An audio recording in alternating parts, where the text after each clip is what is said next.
Good morning, Eisenberg kids. This is your reading lesson for Thursday, May 7th. And today we're going to start looking at longer text. So far this week, we've been practicing with very, very short texts to really make sure that we're understanding what main idea and supporting details are. But now, since we are third graders, we need to be able, actually almost fourth graders. You guys are really close to being fourth graders. So you need to be able to read longer and longer text and still be able to come up with a main idea and supporting details. So that's what we're going to be working on today, is using our repeated word strategy with a longer text. So I'm going to show you how to do that. So we'll start at the top of our page. Make sure you have your assignment, or not your assignment. Well, I guess it is your assignment, but our example document pulled up for today. All right. Main idea and supporting details in long texts. When texts get longer, it can be harder to think about the main idea. Great readers often think about the main idea of each paragraph to help them find the main idea of the whole article. So read the article below, a paragraph at a time. Fill in the missing pieces of the graphic organizer on the next page. After you have read the whole article, come up with a title for the article. So if we scroll through, well, first of all, I notice you can see that the title is missing. So that's why they said we're going to have to come up with a title. Now, we know that usually the author chooses a title that gives a hint about the main idea. So that's why we're going to go through and we're going to find the main idea of the whole text first, and then we can use that to come up with a good title. So if you scroll down, here's the graphic organizer they were talking about. Now I want you to notice that we started with paragraph 2. That's because most of the time the first paragraph in a long text is just an introduction. It'll give you hints about what the story is all about, but you're not going to necessarily use that to come up with your main idea. Okay, so it starts with paragraph 2, and we need to look at paragraph 2, 3, and 4. And then again, the last paragraph of the text, paragraph 5, is a closing paragraph. So we're not going to use that to come up with our main idea either. So we're only using the main paragraphs in the body of the text. Okay, you can see that a few of the boxes are already filled in, and we'll talk about that in just a second. All right, so we're going back up to the top.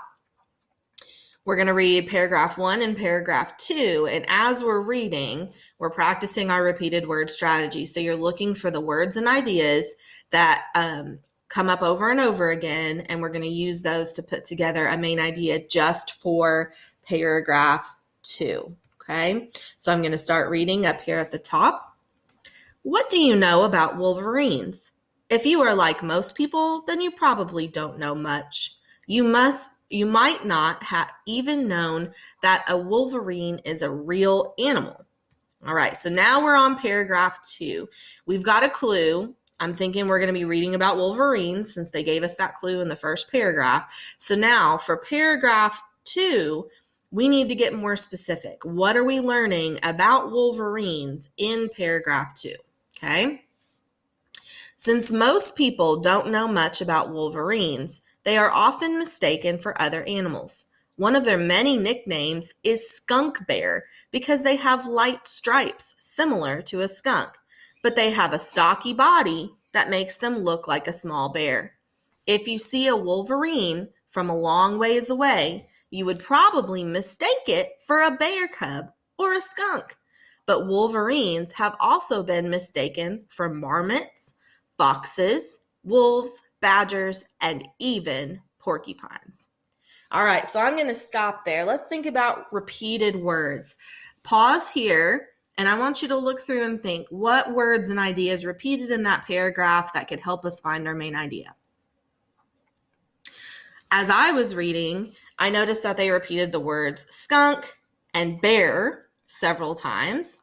And I also noticed that they kept using that word mistaken or mistake.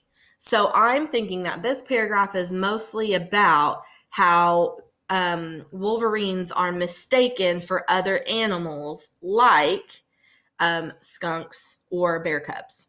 Okay, so if we go down to our graphic organizer, check that out. Paragraph 2, main idea, wolverines are often mistaken for other animals. Now we have to fill in the supporting details. So that means we need to give examples or tell more about how wolverines are mistaken for other animals. Well, back in the text, we could use the sentence that says, if you see a wolverine from a long ways away, you would probably mistake it for a bear cub or skunk. Okay. So I'm going to type that one here. If you saw a wolverine from far away, you would probably mistake it for a bear cub or a skunk. Okay. What else do they tell us about how wolverines are mistaken for other animals? So let's say, okay, stocky body. Oh, here we go. They have a stocky body that makes them look like a small bear. Okay. So that's one reason that they're mistaken for bears.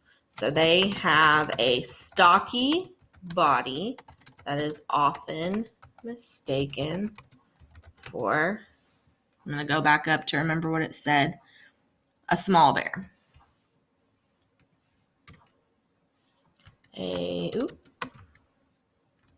Small bear. All right, so now let's keep going with paragraph 3. If you ever happen to come across a wolverine, stay away. Wolverines are ferocious animals despite their small size. Wolverines are about the size of a dog, but they will fight animals much larger than them, like wolves, caribou, moose, and sometimes even bears. They have long, curved claws that help them hold on to prey. Wolverines also have strong teeth and jaws and can crush and eat the bones of their prey. Sometimes these ferocious animals even eat the teeth. That's crazy, you guys. Okay, so pause here. Look for your repeated words. What do you think the main idea of this text is?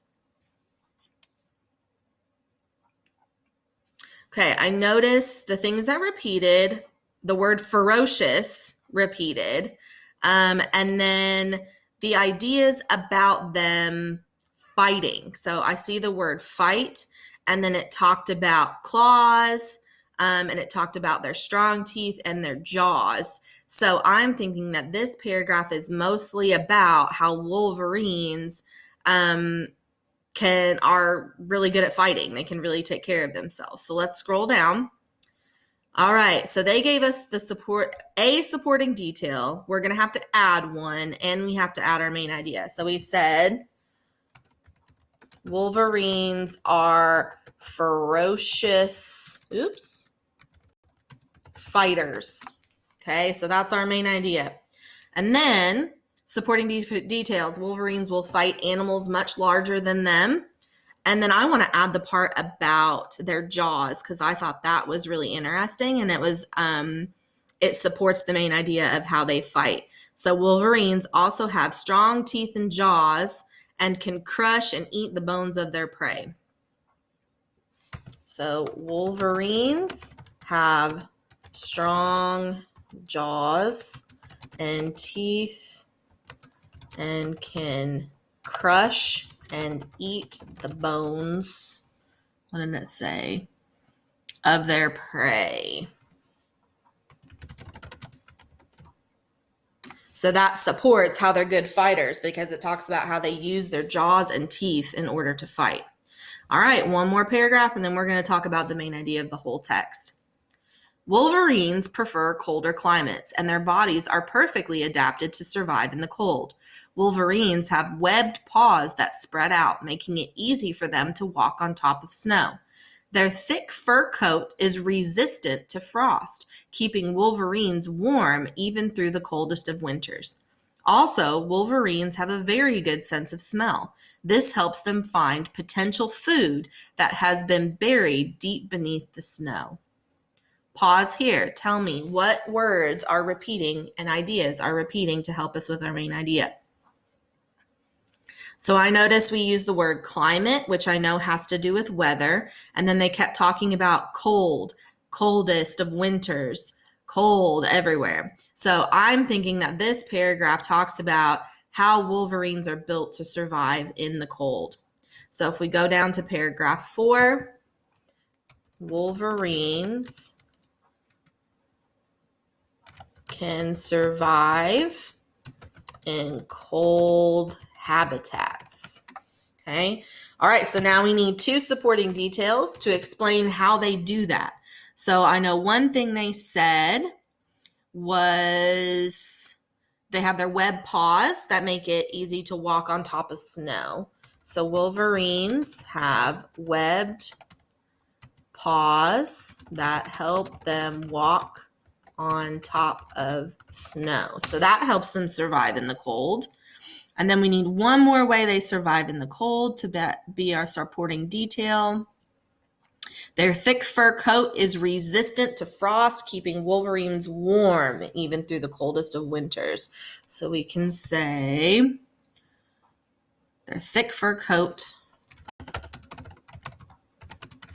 is resistant to frost. So that helps to keep them warm. All right, we're going to read our last closing paragraph. These skunk bears are fascinating, ferocious animals. Although you will probably never see one in the wild, they are still worth knowing about. All right, so we're going to look at our main ideas from all 3 paragraphs of the main part of the text, and we need to use that to think about what the main idea of the entire text is, okay? So wolverines are often mistaken for other animals. Wolverines are ferocious fighters. Wolverines can survive in cold habitats. So if we put all of those together, what is this whole text all about? And be specific. So we can't just say the whole text is about wolverines. Well, what about wolverines? So to me, it seems like they're giving us interesting facts about wolverines and how they live and survive. So how could we come up with a title for this text? What title would you give the text?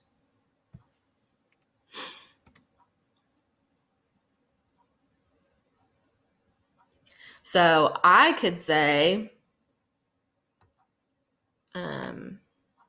all about wolverines. Okay, since the entire article was giving us interesting facts about wolverines, we can title it All About Wolverines. So in your Edulastic assignment today, this is what you're going to be doing. You're going to have some questions about the main idea of specific paragraphs. So make sure that you pay attention in the questions to which paragraph they're asking you about.